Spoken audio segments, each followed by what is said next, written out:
C'est quoi au juste ce pub? C'est un pub savoine. Ça c'est quoi? C'est un cocktail. Vous avez demandé 2 cocktails? Non. Je t'ai demandé de me servir quelque chose de frais. Vous voulez une bière? Allez au pub. Faites couler la bière! Ces hommes sont assoiffés! Viens dehors. Fais ta note d'abord. Je paierai plus tard. T'en seras plus capable. Ouais, je suis mort de rire, mais je vais te défoncer la gueule. Tu veux que je le fasse ici ou dehors? Alors c'est ça ton truc, tu arrives dans un bar, tu délites d'obscurs passages de quelques bouquins et tu prétends que ce sont tes idées à toi. Et tu fais tout ça juste pour impressionner une fille et embarrasser mon ami? Bienvenue, prends un tabouret et pose-toi, tu es au Ciné du Commerce, un podcast où on parle de ciné au comptoir avec une suze qu'on a payée avec la petite monnaie. Bienvenue, avant la grande émission, tu sais que nous avons mis en place ce petit format sous forme de pastilles pour te faire patienter. C'est ainsi qu'on va peut-être te dévoiler le thème du dossier du mois, au moins une partie du thème. Sans doute. Le titre du jour est « Le lycée en campagne ». Ça parle de politique ou pas? N'oubliez pas que c'est ChatGPT qui invente l'histoire.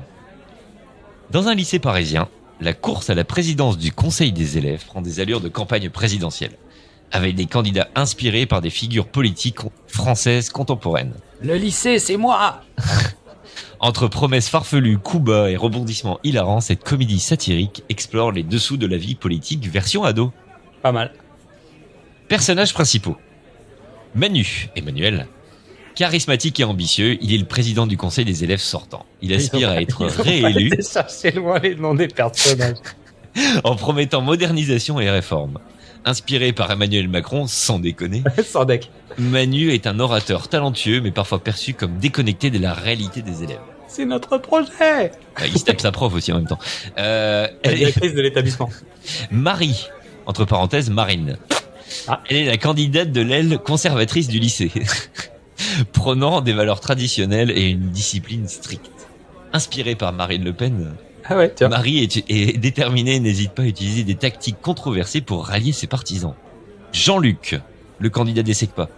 Il est non, je déconne. Le candidat révolutionnaire, toujours prêt à critiquer le système et à proposer des idées radicales pour un lycée plus juste et plus égalitaire. Inspiré par Jean-Luc Mélenchon, bien sûr, il attire les élèves lassés par le statu quo avec ses discours enflammés.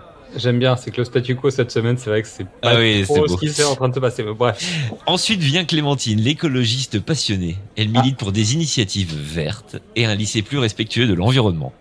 Inspirée par Clémentine Autain. Alors, je pense que là, ChatGPT, c'est un peu gouré là. Oui. Elle est souvent vue en train de planter des arbres dans la cour du lycée. C'est tellement con. Mais... planter des choux. Et enfin, François, Non. l'ancien président du conseil des élèves, qui revient en force pour soutenir Manu. Mais ses tentatives maladroites causent souvent plus de rire que d'aide. Inspiré par François Hollande, il est connu pour ses gaffes et son humour involontaire. Ok. Alors là, ChatGPT, contrairement à d'habitude, m'a fait un déroulé par T'as fait une acte. structure, quoi, tu vois. Voilà. Ouais. Acte 1, les candidatures et les préparatifs. Introduction des candidats. Manu annonce sa candidature lors d'une assemblée générale promettant plus de modernité et de réformes high-tech. Marie, quant à elle, lance sa campagne en distribuant des tracts mettant en avant l'importance de la discipline et des valeurs traditionnelles. Jean-Luc, lui, fait un discours enflammé dans la cour promettant une révolution scolaire et une vraie démocratie lycéenne. Quant à Clémentine, elle propose des projets verts et organise un atelier de jardinage, attirant les élèves écolos. François, lui, revient au lycée pour soutenir Manu. C'est old school. Ses premières interventions sont maladroites, provoquant des situations cocasses comme se retrouver coincé dans la salle des profs. C'est Will Ferrell, tu vois. Acte 2. Campagne électorale et chaos. Stratégie de campagne, donc là, évaluation des différentes stratégies, présentation. Manu organise des événements grandioses comme un concert de rock pour attirer des élèves, mais se heurte à des scandales sur ses dépenses exagérées. Bah là, Marie... c'est plus Manu. Là, c'est plus Manu, c'est un autre, ça. Bah, c'est un petit mix. Marie, elle utilise des slogans provocateurs et organise des réunions secrètes pour rallier les élèves les plus conservateurs. Alors, le mot de passe, c'est quoi? Blanquette. Est-ce que votre blanquette est bonne? Jean-Luc lui organise des sit-ins et des manifestations, perturbant les cours et attirant l'attention des médias scolaires. Oh, les médias scolaires. Clémentine propose des changements écologiques comme des repas végétariens à la cantine, mais doit faire face à des moqueries. Débat public. Les débats deviennent des spectacles comiques avec des échanges verbaux acerbes. Jean-Luc et Marie s'affrontent violemment sur des questions de discipline, tandis que Manu essaye de calmer les esprits. François intervient maladroitement lors d'un débat proposant des idées confuses qui provoquent des éclats de rire dans l'audience. La morale, c'est lui qui va gagner. Intrigue et rebondissement. Scandale et rumeurs. Manu est accusé de favoritisme et de magouille financière et de niquer sa prof.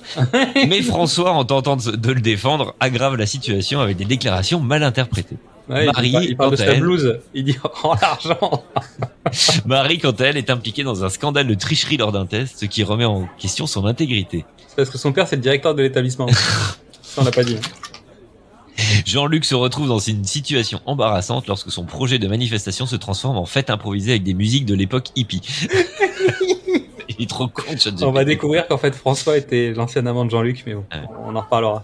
Clémentine découvre aussi que certains de ses partisans ont saboté les projets des autres candidats, ce qui la met dans une position délicate. Enfin vient le jour de l'élection, acte 4. Putain, mon dieu. Tension et anticipation. Le jour de l'élection arrive et l'ambiance est électrique. Les candidats font leurs derniers efforts pour allier des voix.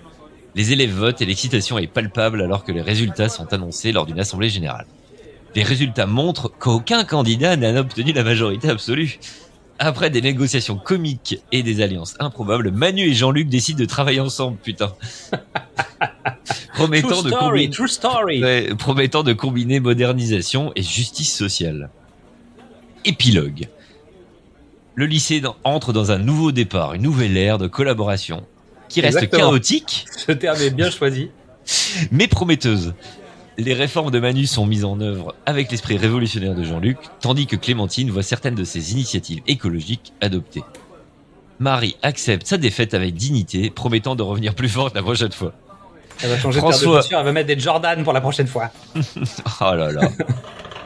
François continue de divertir les élèves avec ses anecdotes maladroites et ses interventions humoristiques. Mais qu'est-ce qu'il fout là, lui? Il est plus censé être... Non, mais c'est un mix entre François et Jean-Marie, quoi. c'est le tonton gênant, tu sais, qui reste.